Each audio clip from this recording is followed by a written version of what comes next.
Red Edition, welcome. I've had a lot of emails over the course of the last few days from Canadians saying, hey, you're kind of hard on our conservative government, in particular our Prime Minister, and explain yourself. And, I guess I'm sorry I'm sorry that we only have a government like that to be complaining about, because they don't do a whole bunch to help the common man. I get the part about let's all vote conservative, because at least you have the label, and with them I do believe there's a chance, there's hope. Whereas with the Liberals and the NDP, who, they're the Socialist Party again, of course there's no hope. So, but let me say that the conservative government is kind of like having, you have the three parties that I mentioned, it's kind of like having been away for a year and you've been up north. Hey mom, don't listen to this story.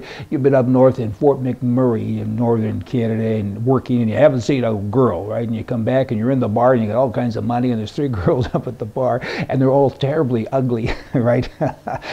Guess what? At midnight, one is beautiful. You wake up in the morning with her, though, and she ain't so pretty, and you're feeling kind of bad. And that would be Harper, and that would be the conservative government. Certainly the best of the lot, but it ain't pretty. I mean, how come other people don't run? I know, because of the press and because of all of the things that go along with politics. People in Canada go to Ottawa to change Ottawa, and guess what? Ottawa changes them.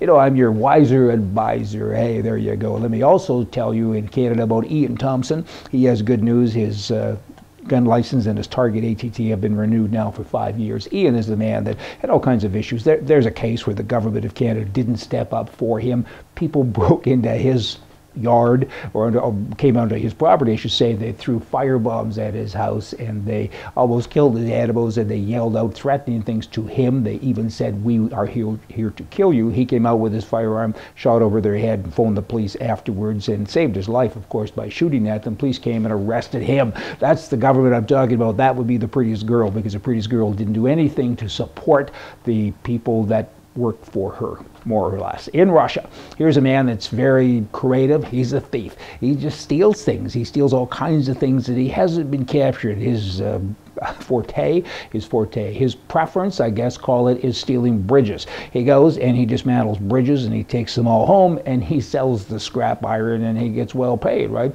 And governments and other people just ignore him. The guy goes out and he puts his signs up and he gets out his tools and goes to work. Finally, though, he's been captured.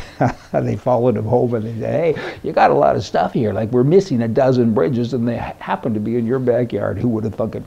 Now, comprehensive failings of brightest children. Poor verbiage here. I'm actually reading this. I'm not too sure what that means. But in any event, what's going on now? They have mixed ability lessons with all kinds of middle things for homework, and you can't flunk children anymore. And it's pretty shocking, because large numbers of teachers now are not even identified who their most able students are.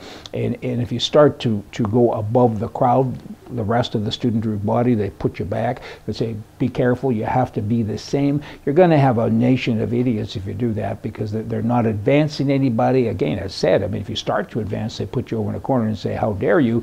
Not a very good system. Somebody's got to get on that and fix it. Liverpool in Great Britain, the city needs fathers back. There's over 1 million women there that have children that don't have a father around, or not even a husband so much, there's just no man around at all. That's in Liverpool. Who would have thunk that? In keeping with England, the Bobbies there now still, for the most part, are unarmed. Some of them are armed, I understand, but for the most part they're not, as said.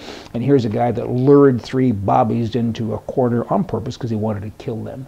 And he did. He pulled out a gun. Bad guys have guns, because that's what bad guys do. That's their business. And this is something for all of the gun people out there, the gun control people, I should say. It ain't about control of guns, it's about control of people, and it's identified here or explained here. And you got 3 people that work for other people to keep them safe. How do you keep people safe, by the way, without a gun? But in any event, you know where I'm going. You got a senator here in Canada. On to another story now. A senator named Pamela Wallin, and she can't even produce a health card to verify where she lives. What's your province of residence? She doesn't know. Nobody seems to know. I don't get any of that. The Senate, just another appointed body by the government, by that ugly girl sitting up at the bar who got pretty, remember her? And they're just keeping on being themselves and costing Canadian taxpayers zillions of dollars. Mulberry, the designer of Mulberry, this has got nothing to do with nothing, but I just want to share it with you. Mulberry, she recently quit. I hadn't heard of Mulberry. My wife and I were in a store probably 6 or 7 months ago now, and I was waiting for her, and I was went to the men's section, and there was a coat I tried it on. I thought, this is kind of neat. I like it. Took it to the till and I said, I'll buy this. How much? $2,800. I almost fell over. I said, excuse me, it's a coat. And she said, well, it's a mulberry, and now they're a designer. Maybe she wasn't getting paid enough or something like that. Who knows? In Montreal, Quebec, they have a language law there, and they have watchdogs that work for that government that the people of Alberta get to pay for. And recently they banned a frozen yogurt spoon because somebody complained that the plastic spoon had English words on it. They're just out of control. Hey, ugly girl, why don't you wake up, come out of the ether, and maybe tell them they can't do that anymore? That'd be kind of nice. How about getting rid of that language thing? What is that thing? It costs billions of dollars every month for Canadians, and it makes no sense because all the people who speak French are there in Quebec and they only have to speak one. They don't even have to eat yogurt with an English spoon. Let me end today with something very profound. You got to think about this. When I first saw this, I had to think about it as well. You with me? Here we go. Impossibility of the Year is the title. Two women were sitting quietly together, minding their own business. You get it? Hey, y'all, come back tomorrow. We're going to have more for you from the right. See ya.